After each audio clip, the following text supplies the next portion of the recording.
Not Quite Yet by Nickollo Winters. Chapter 6. After this morning's events, I knew he went straight home. I forgot his stuff at the school. I went to all my classes except for my last one due to an odd feeling I had. I carried his stuff to his house and went up his stairs to his room. I didn't knock due to my strange feeling and just opened the door.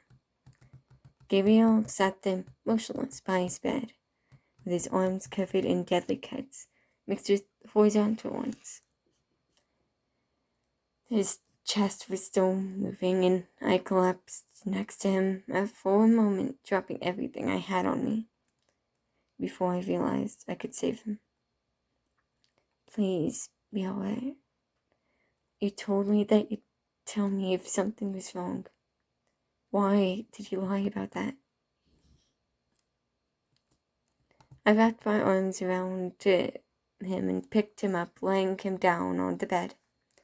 My hoodie was folded on his bed, and I grabbed it with a note falling out of the pocket. I laid the hoodie over him after unzipping it so it would lay over him comfortably. The note stayed on the floor till I kicked it. His room was oddly clean, yet dirty, and the note was sitting there next to one of the only dust bunnies. I kneeled down and grabbed the note, unfolding it carefully before reading it. Oh my. Tell me today was just a dream. You never told me any of this. I could have helped. I sat down in a chair and I pulled up next to him, his bed, and refolded the note with the same care I had when unfolding it. His self-image was messed up really bad, and I didn't try to help him when he told me. I sat there watching over him and stuck in deep thought of what the next course of action will be. Mom probably wouldn't mind if I brought him over, but I'm worried about whether she'll tell anyone about what she sees. If she does, then that won't go too well for him. All I know is he can't stay here. I'm just happy that he's alright. I sat in the same stance Gabriel took last night, just sitting there, just waiting for him to wake up. Not Quite Yet by Nickollo Winters. Chapter 7. I woke up groggy with almost nothing making sense. My body felt heavy and my head stung from something, but I couldn't recall what happened. I sat there thinking about how this could have happened. I was over at Lucy's house. Then I was at school. What happened next? When did I come home? I sat there for a moment and thought and realized what happened. Oh, I went to the bathroom and was attacked. My feet took me straight home without a second thought. Then I wrote a note after grabbing the knife in the kitchen. So I survived. I tried to move at the thought and felt a hoodie draped over me. I already knew I was alive, but I couldn't help but check. My memory was foggy, and I remembered after that point was me on the ground and a figure walking into my room. Who was that?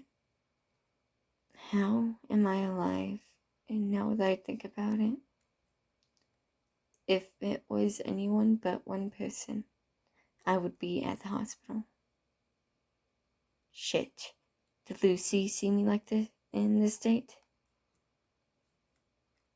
I tried to sit up in a jolt, but felt a hand holding me still in bed for a moment, before helping me sit up and stacking my pillows behind me.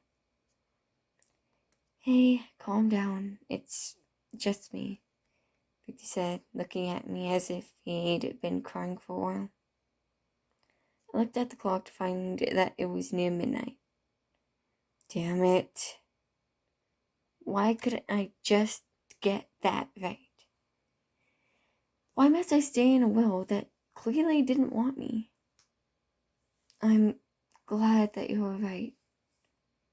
Are you feeling alright? Any pain?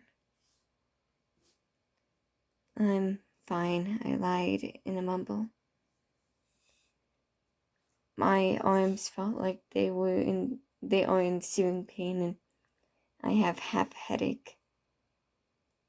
I looked at my arms, hoping that the day was just a dream, but the deep cuts even shocked me. It was real. Victor really saw that, and I really foiled my own plan. Stay there, Gabe, he said, getting up. I'm going to get you some water and Advil. He looked at me and after a moment disappeared and down the hall towards my bathroom. I quickly got up and found the knife on my desk and walked towards it, almost falling on numerous occasions. A chance to correct this mistake. My hand landed on the knife's hilt as I heard my door open. I picked up the knife and heard Victor say, "Whoa, put that knife down. We can talk about this."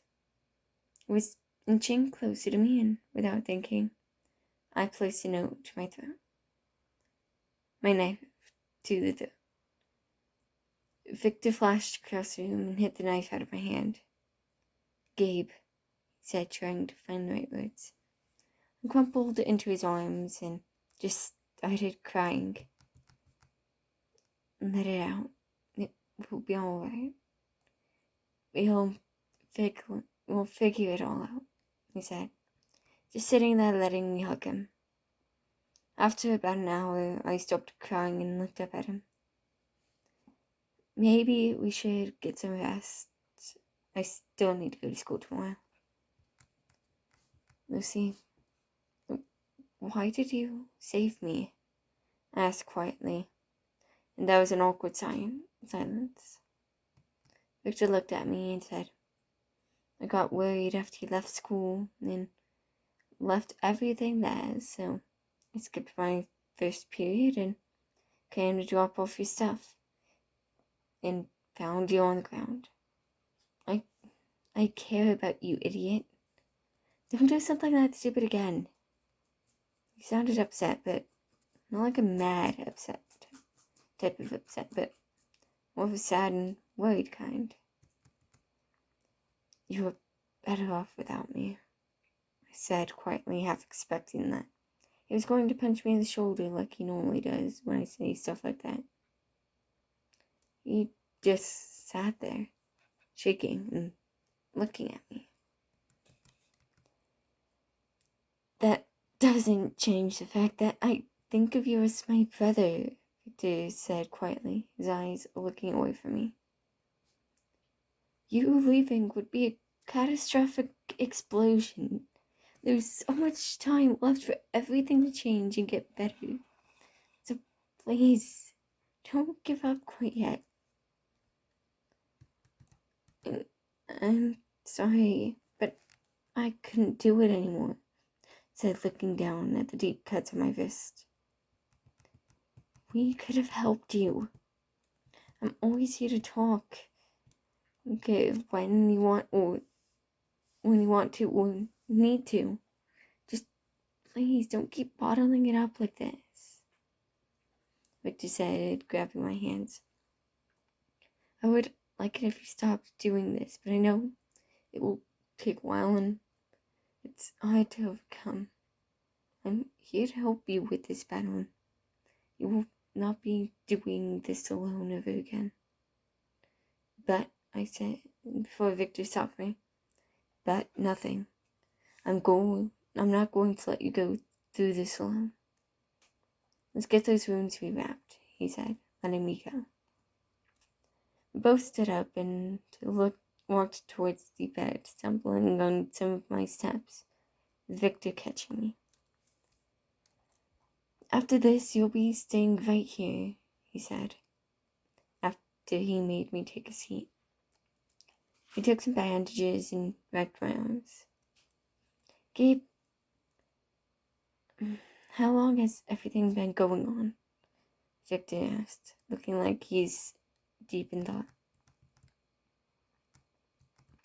I looked around, not wanting to answer, and after a while, me and Victor locked eyes. Victor gave me the look he normally gives when he wants an answer. "It's been going on for as far back as I remember." He looked at my hand and, after a short while, said, "I'm sorry that I didn't help you sooner. I should have noticed all the pain you were in." "Lucy, no, actually, Victor, stop blaming yourself. I'm the one that didn't say anything," I said, looking Victor in the eyes. He was surprised by the fact that I used his name, but he still looked like he was blaming himself. "Lucy, please.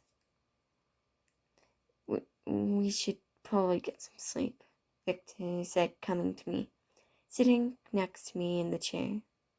I'm assuming he has a place there. "Get some sleep in the bed," I said, giving him a glare.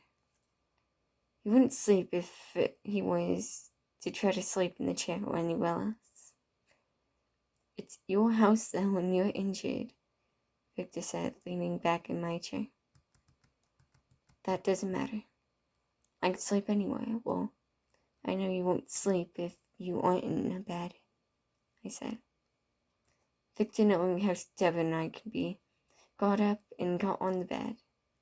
I got up and took the chair that he was sitting in. Soon after, we both fell asleep.